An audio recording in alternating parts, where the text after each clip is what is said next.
Halo, halo, apa kabar? Assalamualaikum warahmatullahi wabarakatuh. Senang sekali kita ketemu di akhir pekan dan di akhir tahun ini ya, Mbak Agi ya. Mhm. Oke, buat Anda yang merayakan hari libur gitu ya, sedang menikmati hari libur maksud saya, selamat menikmati hari libur, sementara yang tetap kerja seperti kita, tetap semangat ya.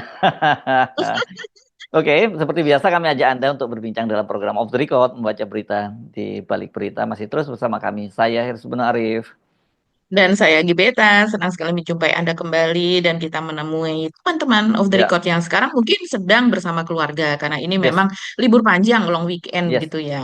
Oke, banyak sekali topik-topik yang akan kita bahas, tapi saya mau tanya sama Mbak Agia, kenapa ini ribut banget, viral banget ini ada video antara Mhm, Sekap dengan Menteri Perumahan Rakyat ya. Ini mhm, coba kalau kita buka di X ya, itu banyak mhm. sekali yang muat. Ini apa sih maksudnya Mbak Agi? Coba kita kita lihat dulu deh ya videonya ya. Oke.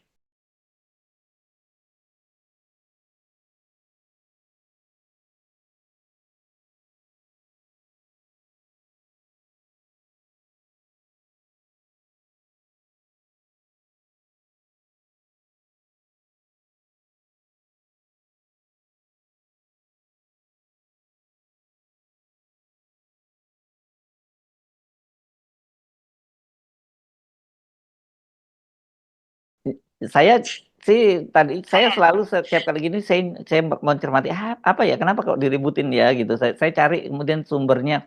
Oh banyak sekali yang menampilkan ini. Mhm. Apa sih Mbak yang apa sih yang aneh sebenarnya kok jadi rame banget gitu?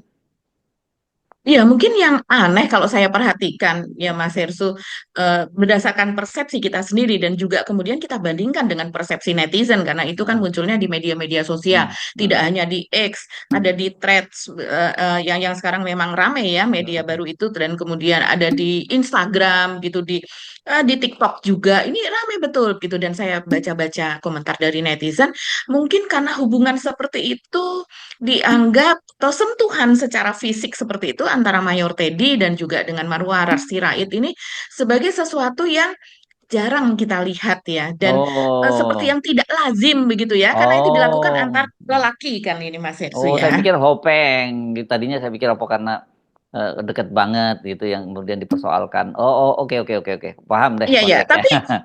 tapi tapi yang itu juga yang Mas Irsu bilang karena tidak banyak yang tahu bahwa ternyata di antara mereka sedekat itu. Kalau seandainya dekat sebagai kawan sama sekarang ini sama-sama masuk kabinet, mungkin orang paham gitu ya Mas Irsu.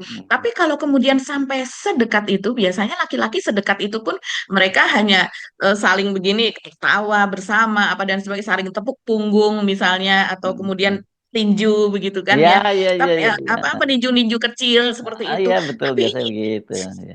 ya biasanya begitu. Tapi ini cukup aneh. Kemudian ketika di close up begitu ya oleh si pembuat video dan sepertinya video ini kan diambil secara diam-diam begitu ya. Terlihat bagaimana tangan Teddy dan juga tangan dari Ara itu bertaut sedemikian rupa begitu. Akraban yang mungkin kalau kita lihat sehari-hari kalau saya sendiri ya melihat hal seperti itu mungkin terjadi antara kakak adik sih gitu. Oh, Misalnya baru Lebaran bertemu kemudian mereka sepanjang ngobrol itu kemudian merangkul seperti itu atau oke, oke, kemudian oke. sambil memegang seperti ini begitu ya dengan sepupu atau kakak adik dan kemudian tertawa gembira apa mereka bercerita tentang masa kecil gitu. Tapi dua orang ini kan tidak gitu usianya juga Ini jauh. dipastikan mereka kalau toh kakak adik mungkin lain bapak dan lain ibu juga ya kalau mereka kakak adik. Dan baru ketemu belakangan gitu Iya. ya. Dan Oke. kalau kita lihat misalnya backgroundnya, inilah Teddy ini sekarang usianya 35 tahun ya, dan Hmm. kemudian dia lulus dari Pol itu tahun 2011 ya Mas Hersu. Mhm. Terus kemudian sementara Ara ini sudah politisi senior lah bisa kita katakan demikian dan tapi apa sih yang mendekatkan mereka kalau kita kita Hmm. cari persamaannya gitu ya di antara mereka tuh apa? Ya mungkin salah satunya yang paling jelas adalah kedekatan mereka berdua kepada Pak Jokowi begitu. Ini kan Ah. dua-duanya adalah orang Jokowi kan Mas Mhm, Hersu. mhm, mhm. Teddy adalah mantan ajudan Jokowi menjadi Asisten asisten ajudan, ajudan, asisten betul ajudan menjadi waktu itu namanya, ya. asisten ajudan Mhm, begitu. mhm. Tapi kemudian orang biasa mengatakannya sebagai ajudan Ya, begitulah ya, karena bukan memang asisten difungsikan oleh ajudan. Pak Jokowi di era Pak Jokowi kan, Sebagai ajudan. ya standarnya Ya. standarnya para ajudan itu kan kolonel ya rata-rata semua gitu. Tapi Mm-mm. di era Pak Jokowi kemudian ternyata yang diaktifkan oleh Pak Jokowi itu yang asisten ajudan yang pangkatnya kapten. Pada waktu itu Teddy kan masih betul. berangkat kapten gitu. Masih kapten. Ya. Mhm. Iya, dan potret antara Jokowi dengan Teddy itu kan tersebar di mana-mana.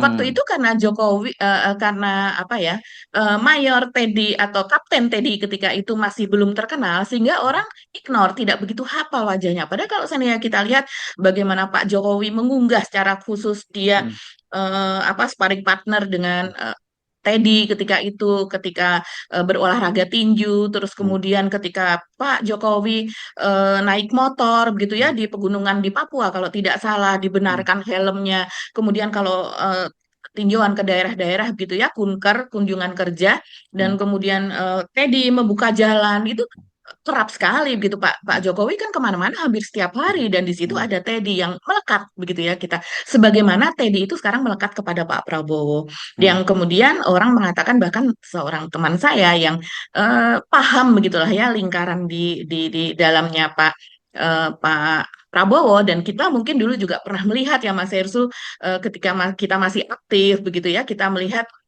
Pak Prabowo ini kan sebetulnya sehari-hari kalau kita lihat dia yang paling dekat adalah Sugiono ya Mas Hersu ya. Hmm. Hmm. Sugiono, terus kemudian Pras yang sekarang menjadi Mensesnek begitu ya. Sugiono sekarang menjadi Menteri Luar Negeri, kemudian ada Sudaryono yang menjadi Ketua DPD Gerindra yang ada di Ya. Semarang gitu. Sekarang menjadi Sebelumnya Wamen malah ada Edi Pertanian Prabowo, ya. Mbak Edi Prabowo Betul, yang sebelumnya pakai ada Edi helm. Prabowo ya, Hmm. yang sangat dekat, yang menjadi Menteri KKP, kemudian terjerat kasus korupsi lobster ketika itu. Terus kemudian kalau yang ulama yang paling dekat juga ada gitu, dan kalau dari politisi ketika itu dekat sekali dengan Pak Amin Rais juga, tapi kemudian ketika ketika Prabowo itu kemudian masuk ke pemerintahan Jokowi tahun 2019 itu mereka menjauh gitu. Dan Pak Amin Rais bahkan mengatakan dia tidak mendapat akses untuk masuk ke Prabowo, ketika di WA pun tidak dibalas, kurang lebih demikian. Dan masuklah ini Teddy yang semula dia menjadi asisten ajudan atau lebih dikenalnya sebagai ajudan dari Jokowi, ini masuk menjadi ajudan dari Prabowo. Dan ini profil dari Teddy ini memang sungguh-sungguh seperti yang sebagaimana orang-orang yang sebelumnya itu melingkari Prabowo, yang seperti Sugiono, Sudaryono, terus kemudian yang lainnya, itu kan mereka lulusan dari Taruna Nusantara Circle begitu ya Mas Yersu, dan mereka umumnya tuh mereka disiplin begitu. Kalau menurut saya pernah bertanya juga, kenapa sih Pak Prabowo? Ya karena kami ini sudah dididik bisa bangun jam 4 pagi, disiplin, pinter baris berbaris, good looking, bersih begitu kan, badannya tegap begitu. Intinya itulah, secara dasar mereka memiliki mentalitas yang seperti itu. Jadi Ya. ketika Prabowo kemudian mendapatkan ajudan, dia menjadi Menteri Pertahanan, mendapatkan ajudan seperti Teddy, mungkin sepertinya itu klop sekali Iya gitu ya. itu. Ini pintar banget deh Pak Jokowi gitu, karena Mm-mm. Teddy juga lulusan dari Taruna Nusantara, dia lulusan dari Akademi Militer begitu, yang kemudian melanjutkan ke Universitas Ahmad Yani kalau tidak salah, kemudian melanjutkan ke UI untuk S2-nya. Dan Prabowo senang dengan orang yang terus belajar. Sekelilingnya kan juga pada lulusan S2, mengejar program doktor apa dan sebagainya Mas Hersu. Dan sejak dia menjadi Menteri Pertahanan tersebutlah orang-orang di sekitarnya itu kita lihat agak ada jarak gitu ya. Walaupun mungkin tetap dekat, mereka tetap memegang perusahaan-perusahaan Prabowo, tapi yang 24 jam bersama Prabowo adalah Mayor Teddy ini. Dan dia adalah orang dari Jokowi. Ya. Sementara Marwarar Sirait kita tahu dari sejak tahun 2014 adalah orang yang sangat dekat dengan Jokowi, dan bahkan lebih dekat kepada Jokowi daripada Ya. kepada Ibu Mega begitu. Ya, tapi kan kita cuma melihat dari kejauhan ya. Tapi kalau yang menjalani Ya, hari-hari seperti Mayor Teddy itu harus berat banget itu ya. Kalau fisiknya nggak prima, saya kira memang cocok yang usia-usia muda begitu bisa tahan ya. melek untuk sampai berhari-hari dan Mhm. sebagainya. Karena orang seperti ajudan itu atau siapa orang yang dekat itu biasanya jauh lebih berat. Kenapa? Si bosnya udah tidur, dia belum tidur. Dia pasti lebih tidurnya Betul. menyusul. Si bosnya belum bangun, dia harus udah bangun duluan. Jadi Mhm. memang cukup berat tugas-tugas semacam itu. Tapi ya, anu lah ya sesuai dengan nantinya ya, sesuai dengan imbalannya karena sekarang toh dia kalau dibandingkan dengan teman-teman yang lain masih berpangkat mayor kan baru wakil wakil komandan batalion. Kalau dia sekarang udah levelnya eselon 2 ya, walaupun sekarang Sekap itu kan turun bukan level menteri, tapi eselon 2 kan eselon 2 itu bisa brigjen nggak seenggak-enggaknya ya levelnya pangkatnya itu. Iya, Oke. tapi Sekap ini adalah posisi yang sebelumnya dipegang oleh Pramono Anung loh. Iya, iya, Iya, ya ini memang betul. posisi sangat tinggi kan. Tapi Cuman sekarang ini sekarang beda. supaya Sekap, masuk itu ya, dia di bawah ya, Mensetnek gitu kan, ya ya. Mensesnek gitu. Ya, sekarang Dan di bawah. ini Mas Kalau Yesus dulunya sama selevel ya antara hmm, Sekap dengan selevel. sekarang Tuh. tidak. Sekap itu di bawah Mhm. Mensesnek. Oke, Ya, kita itu kita hanya tinggalkan hanya soal ini. cara Ya. ya. Kita Kita kalau saya tinggalkan lihat kita ya soal ini cara. ya. Betul. Tadi kan kita Mhm. masuknya mesti Oke. ice breaking, tapi jadi menarik ini. Jadi,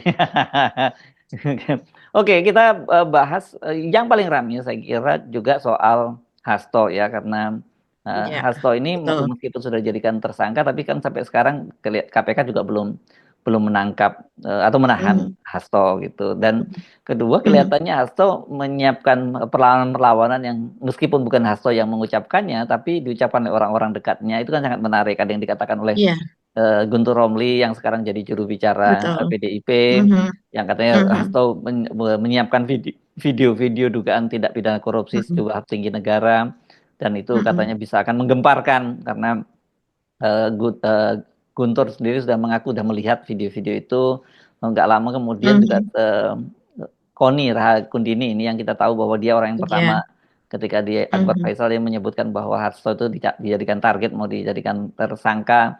Kemudian dia mengaku Mhm. bahwa ternyata dia waktu pulang ke Jakarta kemarin pulangnya ke Rusia, sekarang kan dia berdiam di Rusia, dia dia katanya Mhm. sudah menyimpan dokumen-dokumen yang sangat penting itu yang kemudian Iya. didaftarkan di notaris di Rusia supaya nggak terjadi kayak Mhm. kasusnya Kusnadi katanya begitu yang buku hitamnya Betul. dirampas, dan Mhm. katanya itu bisa jadi bom waktu. Yang satu menggemparkan, yang Mhm. satu bom waktu. Kalau bom waktu itu kan artinya bom yang disetel waktunya ya. Jadi kapan kira-kira Hasto merasa terdesak ya itu diledakkan. Jadi Mhm. ini juga rame banget, Mbak. Terus soal mahasiswa, jangan lupa ya kita membahas soal mahasiswa kan tadi malam itu mereka sampai dibubarkan karena mereka kemudian Iya.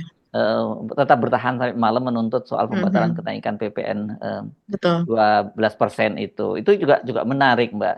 Apalagi ya di Mhm. luar itu yang Mhm. mau kita bahas banyak banget jadinya ya.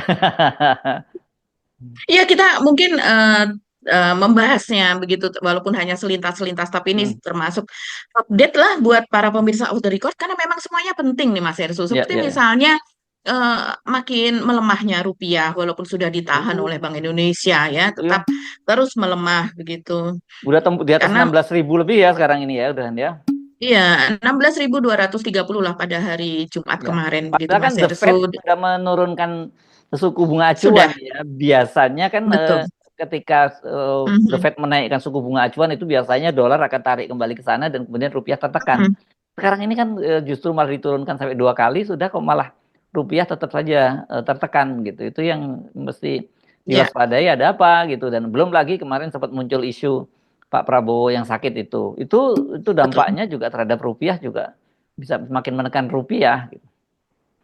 Iya, betul sekali. Jadi biasanya kalau The Fed atau Bank Sentral Amerika itu menurunkan suku bunga, kalau nggak salah Hmm. sekarang sekitar 4 sampai 4,25 begitu ya. Itu biasanya kalau seandainya di sini suku bunganya tinggi begitu, maka akan larilah ke Indonesia dan tetangga-tetangga juga yang masih memiliki suku bunga tinggi. Jadi itu memang bukan uang yang diinvestasikan ya, itu sebetulnya mereka mampir saja. Ini adalah pemain pasar uang yang Hmm. mereka di mana ada suku bunga tinggi, mereka akan lari ke sana. Kalau seandainya terjadi perubahan, mereka akan tarik lagi dan sebagainya.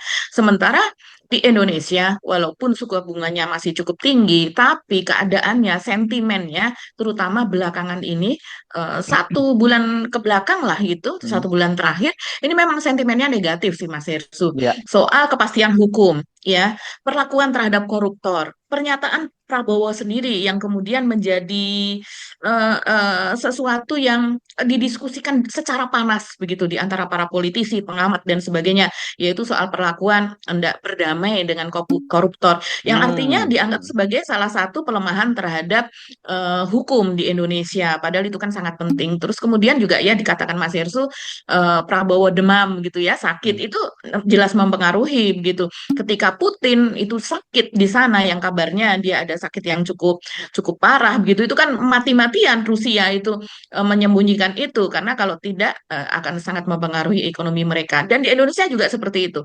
Apalagi kemudian kita memang kondisi keuangan tidak baik-baik saja. Kita pajak akan tinggi apa dan sebagainya untuk tahun depan. Dan biasanya akhir tahun untuk orang-orang menengah ke atas mereka membutuhkan dolar untuk berlibur begitu. Untuk berlibur, untuk membeli tiket penerbangan yang dijual dalam nominal dolar apa dan sebagainya sehingga mereka rame-rame membeli dolar untuk liburan akhir tahun.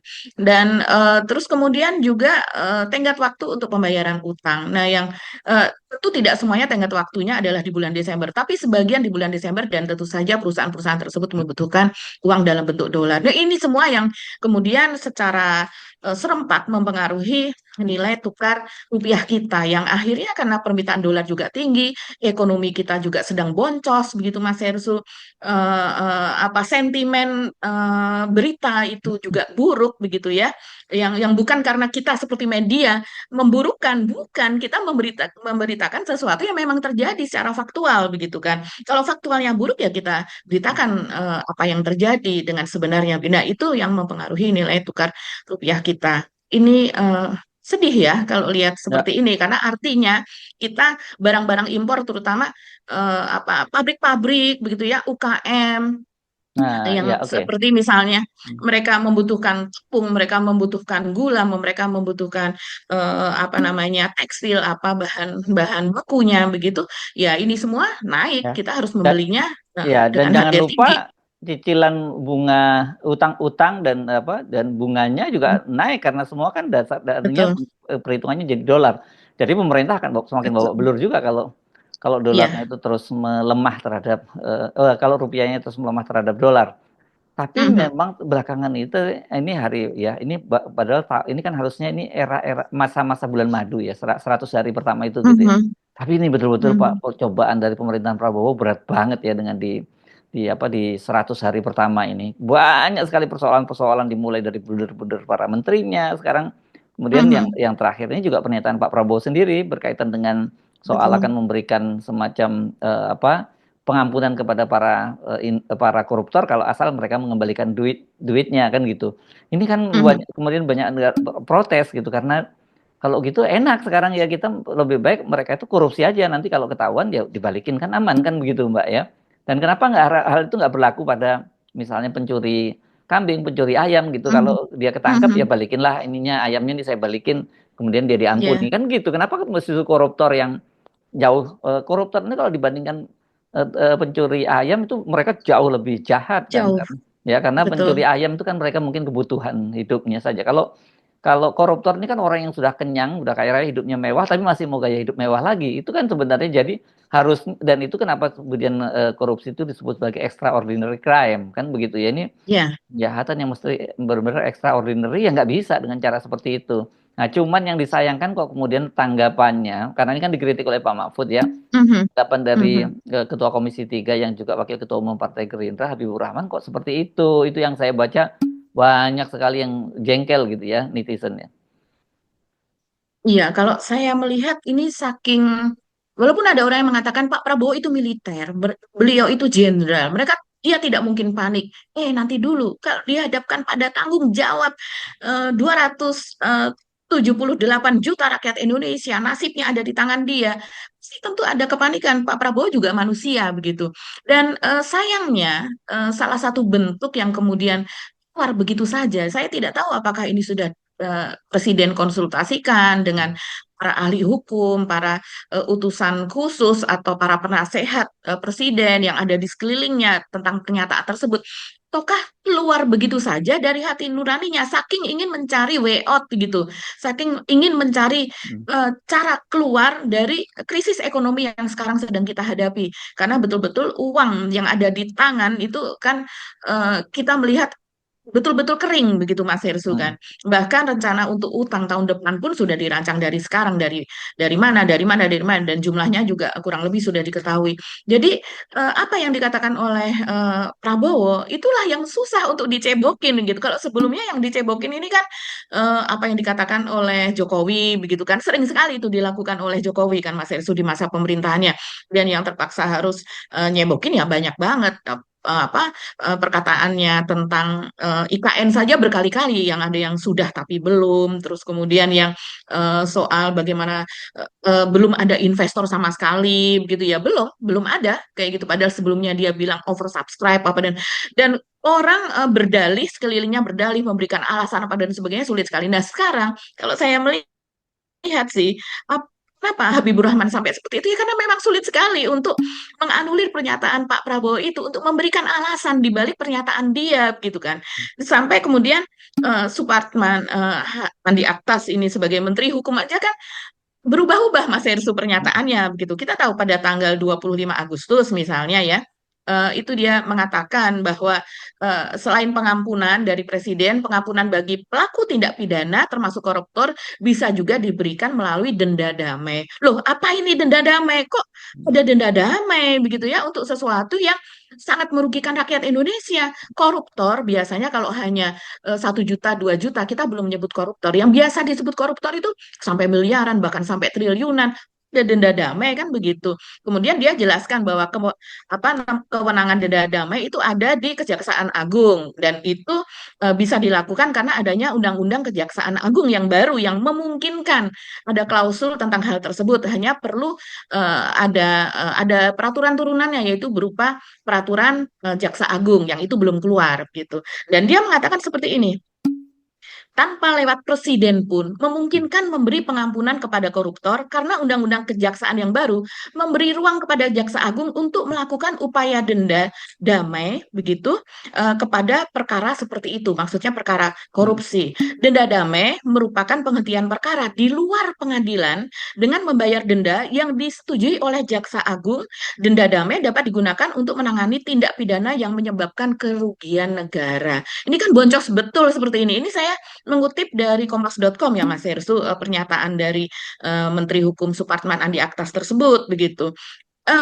Ini yang kemudian menjadi ramai. Wajar kalau kemudian Pak Mahfud MD begitu ya, sebagai ahli tata negara dan juga pakar hukum, dia mengatakan, kalau tidak salah sekitar 5 hari lalu lah, dia yang mengatakan bahwa sikap Presiden Prabowo tentang pemberantasan korupsi seperti membingungkan. Satu, katanya korupsi akan disikat, koruptor akan dikejar sampai ke Antartika. Dua, tapi katanya lagi koruptor akan diberi maaf asal mengembalikan hasil korupsinya, yaitu tadi denda damai. Yang ketiga, masih ada harapan karena dia juga bilang tunggu setelah 6 bulan. Nah, ini kemudian dan komentar Pak Mahfud MD di tempat yang lain begitu, seperti itu yang kemudian dijawab oleh Habibur Rahman. Tapi Habibur Rahman yang mengatakan bahwa Pak Mahfud MD, lihat saja selama dia menjadi Menteri Menko Polhukam bahwa dia gagal begitu dan sebagainya. Itu kok nggak pantas ya Mas Orang Hersu? gagal Karena disebutnya ya, orang yang gagal. kan sebagai untuk apa mendengarkan pendapat dari orang yang gagal seperti itu, dan itu pada sebuah konferensi pers gitu yang diliput oleh banyak media dan sekarang menjadi ramai. Tidak pantas karena apa? Karena sebagai Menko Polhukam, Pak Mahfud MD kenyataannya memberikan nilai 5 terhadap pemberantasan korupsi dan kepada penegakan hukum dan sebagainya, karena memang bukan hanya dia saja, dia menjadi Menko dan yang Polhukam lagi lengkap sekali. Kalau sekarang kan Menkonya sudah hukum, sudah tidak di bawah itu, hanya Menko Polkam sekarang ya Mas Hersu. Sementara dia semuanya menjadi di bawah koordinasi dari Mahfud MD ketika itu, termasuk di bawahnya tentu saja kejaksaan, terus kemudian kepolisian, terus kemudian apa namanya menteri-menteri politik, hukum dan keamanan lainnya begitu. Jadi ya eh, kalau seandainya justru itu sebuah kejujuran, dia memberikan nilai 5 karena dia sendiri juga belak-belakan ya, Pak Mahfud ini orang Madura, dia mengatakan korupsi itu sudah parah sekali. Kita melihat ke bawah, ke samping kanan, ke kiri, ke atas, itu semua ada korupsi. Begitu. Karena memang pemberantasannya sulit sekali. Apalagi kalau seandainya dari presidennya pun melakukan korupsi gitu ya. Kok bukan korupsi uang, tapi misalnya korupsi hukum, terus kemudian melalui tangannya cawe-cawenya gitu melakukan perubahan-perubahan. Itu kan masuk ke dalam korupsi penegakan hukum gitu Mas Serso. Iya, sayang ya, mestinya ini jadi diskusi bagus, tapi kemudian banyak yang nyebutnya ini argumentum ad hominem gitu ya, dengan menyatakan bahwa Ya, ad itu hominem. ya Mhm. jadi Ya. orang gagal dan sebagainya. Oke, nah soal yang lain apa nih Mbak yang kita tadi usulkan untuk dibahas tadi yang belum kita detailkan tadi? Yang mungkin yang ramai juga sih Mas Hersu ini masih berkaitan dengan Pak Jokowi mungkin soal IKN ya. Hmm. Jadi Oh, eh, gimana IKN itu? sebelum Natal kemarin itu kan sempat terjadi longsor di Mhm. IKN Mas Hersu. Jadi kalau kita lihat longsorannya, saya melihat video di Info Balikpapan karena saya mencari di media-media setempat. Salah satunya itu ada video dengan memakai drone gitu. Parah sih Mas Hersu karena jalannya terbelah, terus kemudian di bagian pinggir jurang itu longsor begitu, Ini jalan sehingga utama tidak bisa menuju dilalui. IKN ini ya? Iya, itu menuju menuju IKN sehingga tidak bisa dilalui. Tapi karena kita tahu kepala otoritas IKN yang sekarang adalah Pak Basuki Hadi Mulyono, yaitu mantan Menteri PUPR, tentu saja hal ini cepat ditangani, yaitu dibuatkan jembatan sementara di situ sehingga pada saat Natal tanggal 25 sudah bisa dilalui begitu ya. Dan kemudian ini eh, sepertinya kalau kita tidak bisa mengabaikan lah hal seperti ini ya. Ini adalah tanda-tanda kalau menurut Rio Rompas yaitu koordinator Greenpeace yang atau juru kampanye Greenpeace Indonesia begitu. Jadi menurut Rio ini sebaiknya dihentikan dulu begitu pembangunan yang ada di IKN Mas Hersu karena ini memperlihatkan bahwa master plan-nya itu tidak dibuat dengan baik begitu. Dia mengatakan buat master plan yang memenuhi prasyarat lingkungan terlebih dahulu baru kemudian dilakukan pembangunan yang lainnya. Jadi menurut dia kejadian longsor jalan di IKN menunjukkan adanya masalah mendasar dalam perencanaan dan pelaksanaan pembangunan. Nah, ini kita tentu setuju. Ini kan selalu kita katakan Pak Jokowi itu seringkali kerja kerja kerja tanpa ada kajian ilmiah, tanpa AMDAL-nya selesai terlebih dulu dan sebagainya. Dan ini bahwa pembangunan IKN tidak hanya soal mempertimbangkan faktor ekonomi dan politik saja. Ini kan memang ada faktor politik dan ekonomi di situ begitu ya, tapi juga harus memperhatikan aspek lingkungan dan daya dukung dari alam sekitar. Dan ini ketika almarhum Faisal Basri dulu ya Mas Hersu itu kan sangat keras bicara soal ini, bagaimana IKN itu sebetulnya struktur tanahnya seperti apa, sehingga kalau seandainya hujan itu lama penyerapannya di sana karena memang di bawah hanya tidak jauh dari permukaan itu adalah banyak batu bara di sana dan sebagainya. Kemudian menurut Rio ini IKN itu sudah 4 kali dilanda banjir pada tahun ini Mas Ersu dan pada tahun 2023 ada 3 kali banjir di sana begitu. Jadi memang bencana ini biasanya kalau terjadi setiap tahun ini bukan tahunan yang setiap 5 tahun sekali seperti di Jakarta dan sebagainya, tapi memang sudah apalagi dengan adanya pembangunan di sana, Ya, penebangan hutan gitu dan sebagainya menjadi sesuatu yang rutin gitu. oke. Oke, Mbak Agi. Tapi kan sebenarnya Mhm. kalau kayak jalan ke IKN itu mungkin nggak sevital untuk daerah-daerah seperti yang jalan-jalan ke Jawa, kemana yang memang betul-betul digunakan orang untuk liburan ini ya. Kalau sekarang tadi Anda menyebutkan orang untuk Natal, sebenarnya orang dari mana mau Natalan ke IKN karena jadi, jadi ini lebih Ya, pada ya proyeknya kan gitu mhm, kecuali atau daerah-daerah di sekitar betul. itu, daerah-daerah penyangga yang memanfaatkan jalan itu gitu ya. Tapi betul-betul Iya, itu dan apa? ini juga Mas Enzo, kan menjelang libur panjang, biasanya jalan tersebut juga dilalui untuk menuju pelabuhan. Jadi Oh, mereka yang akan mudik ke pulau sekitar dan sebagainya lewat akses pelabuhan, nah itulah mm, yang biasanya melewati jalan tersebut juga gitu. oke. Jadi ya, oke. Oke. Ini belum termasuk rencana nantinya pada bulan Januari Januari akan ada perpindahan ASN. Sampai sekarang kok sepertinya tidak ada tanda-tanda itu begitu ya. Ya, sampai Oke, sekarang kita belum buat mendengar lagi AS-nya juga rencana seneng kok tersebut kalau gitu. nggak jadi, ya kan? Ya. Ya, ya, ya. Tapi ada lagi Mas Hersu, saya dengar kantor Gibran, Wakil Presiden itu akan selesai bulan Agustus Nah, bagus itu, 2025 ya. bagus. Saya kira itu harus Hmm, segera Gibran segera pindah ke IKN deh ya, supaya ya, setuju. bagi-bagi tugas lah sambil mengawasi warisannya bapaknya kan, supaya diamankan itu. Oke, Hmm, bagi kita ya. pamit dulu ya, sampai ketemu lagi di hari Hmm, Senin ya, kita ketemu. oke. Hmm, Semoga selalu dalam keadaan sehat walafiat dan tetap semangat. Kami mohon amin. pamit. Saya Hersu Arif. Dan saya Agi Beta, terima kasih atas perhatian Anda. Tetap salam 0%, tetap semangat. Wassalamualaikum warahmatullahi Waalaikumsalam wabarakatuh. warahmatullahi wabarakatuh.